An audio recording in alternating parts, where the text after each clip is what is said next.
Hi guys, if you're new here, my name is Sam and I make videos about makeup, chronic illness, and whatever I want. And today I'm going to talk to you about migraine disease and my experience with migraines as well as how I manage them. So I have had migraines since I was probably about 17 years old, but I didn't know they were migraines until about a year and a half ago.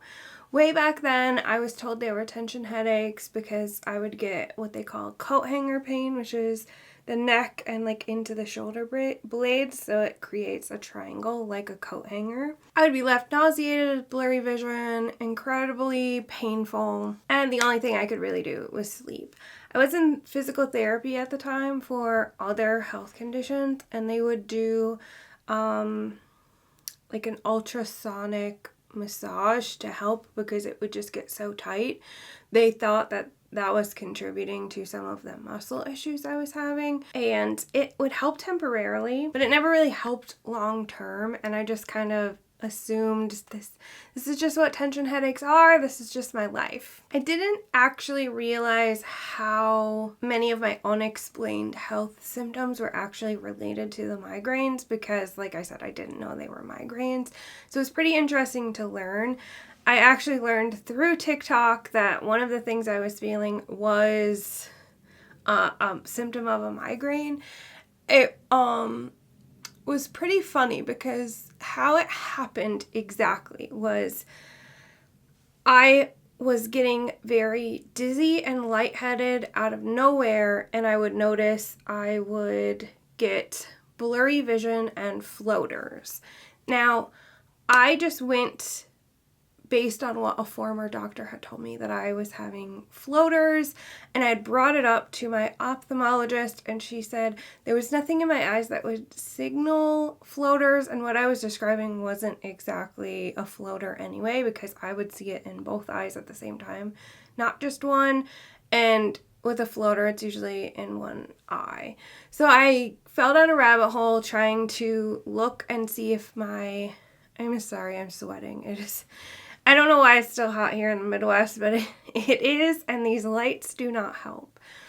So on TikTok, I looked to see if my blood pressure issue or POTS was related to like floaters, and I saw someone say that you will sometimes have an association with POTS symptoms when you have an aura for a migraine. And I was like, that's kind of bizarre. Like, what does an aura look like? And I had Googled that, and I saw that what I was told was an aura by a former doctor was exactly like my ophthalmologist said, and it or not an aura, a floater. It was not a floater. So what I saw was like these zigzag rainbow shapes in both of my eyes. And usually around that, I would get very dizzy, I would get nauseated, I would have all these other symptoms. And I just thought that maybe you got floaters when your blood pressure dropped too low or something like that. It turns out the dizziness and nausea were also symptoms of a headache. We'll get into that in a minute. But that is how I went to my primary care physician, and he referred me to a neurologist confirming that I do have migraine disease, not tension headaches. And my life has significantly improved now that I know what I'm dealing with and how to deal with it properly. And I'm very grateful for that. So there is a thing called a prodrome, which is all the symptoms you have before head pain starts, and you don't always have to have head pain either. I do always end up with pain, but these symptoms can start anywhere from an hour to 3 days before the onset of the pain. I have an app on my phone called, it's called WeatherX, I think. Yes. I saw this recommended on Reddit, and it shows you the barometric pressure changes. It's free. They do sell earplugs. I don't know if they work, but the app itself is free, and it alerts you when there's a barometric pressure shift, which is my biggest trigger. And I made a list here of what my symptoms are before and during a migraine. During a migraine, I do obviously have the pain. It is located on one side, the left or the right, never both at the same time. And my other symptoms will be localized to whatever side that is as well. So my symptoms are blurry vision, the aura, which like I said, are squiggly rainbows, like zigzags mostly. A numb arm and a numb leg on whatever side. So if it is a left side migraine, my left arm and my left leg will go numb. And I will have stuffy nose on whatever side. So like everything is located on whatever side the migraine is taking place. I'll be dropping things and unable to grip. This one always happens one day roughly before. So that's a good symptom or a good way for me to like track if a migraine attack is going to come, is like I just have butterfingers. I'm dropping things, I'm knocking things over, I'm just very clumsy. Neck pain and stiffness, shoulder pain and stiffness, nausea, dizziness, diarrhea. I get very extreme GI symptoms with my migraines. Weakness, insomnia, that's another one that generally happens the day before, along with like the clumsiness, is I will not be able to sleep. Sensitivity to light and sound, irritability, tendon twitching. This one is probably the weirdest. It will generally happen in my wrist, or it just happened the other day in my neck. So one of the tendons will just like pulsate and twitch. It's a very bizarre feeling. Drooping eyelid. So mine won't get super severe, like here where some people have it and it looks like a stroke. My upper eye will often droop like this, to where I look more like I have a hooded eye than I normally do. Endless yawning. I will yawn and yawn and yawn. This one usually happens the day before and the day of a migraine attack. Ringing in the ears. I probably have more symptoms that I am forgetting. I did have a migraine today, but I am segueing now into medication. My medication is working really well. So I will get into things that help me if maybe you don't respond to medication or you don't have access to medication for whatever reason. But I was started on a sumatriptan just to see if I responded to it at all. I was having migraine attacks 3 or more times per week.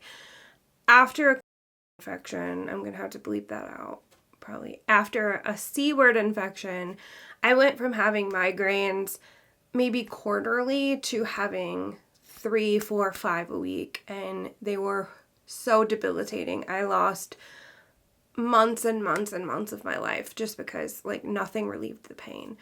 So they wanted to try me on a sumatriptan to see if I was just having one long migraine or multiple migraines. It turns out I was having multiple migraines. So I was put on Nurtec, which has been a lifesaver. I only take that as preventative, and I continue to take the sumatriptan as abortive medication. And now I'm down to, depending on the weather, but I would say on average I get like 1 a week now, which is such a huge improvement.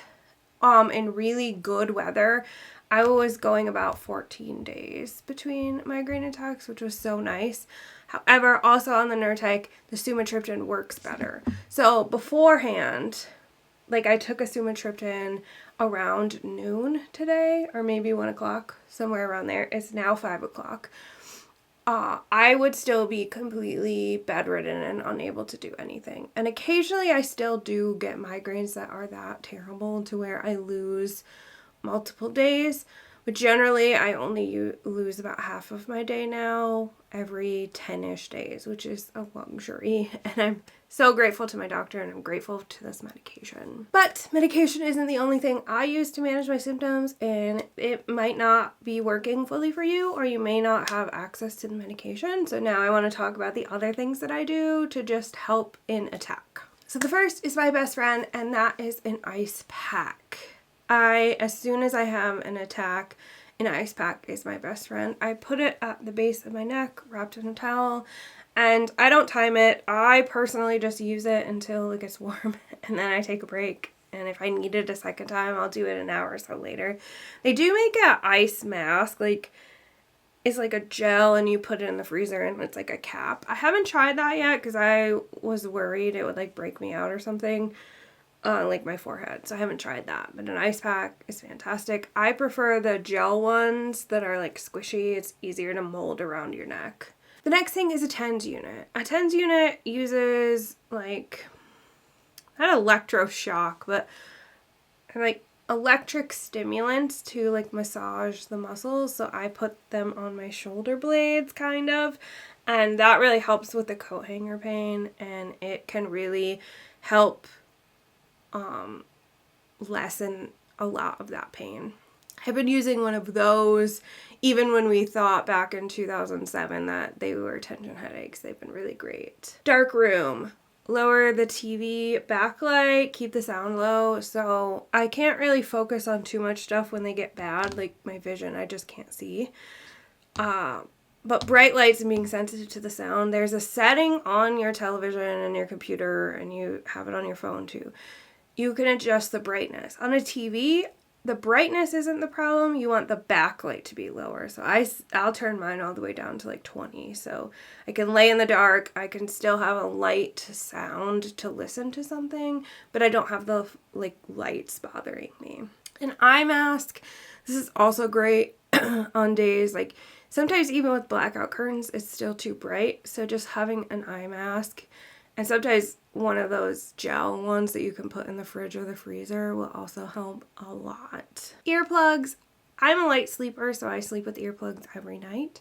But earplugs are a lifesaver if you're sound sensitive, because you could still hear important things, like if someone calls your name or there's a loud noise or something you could hear, but cuts out all that droning background noise that can really irritate your sound sensitivity.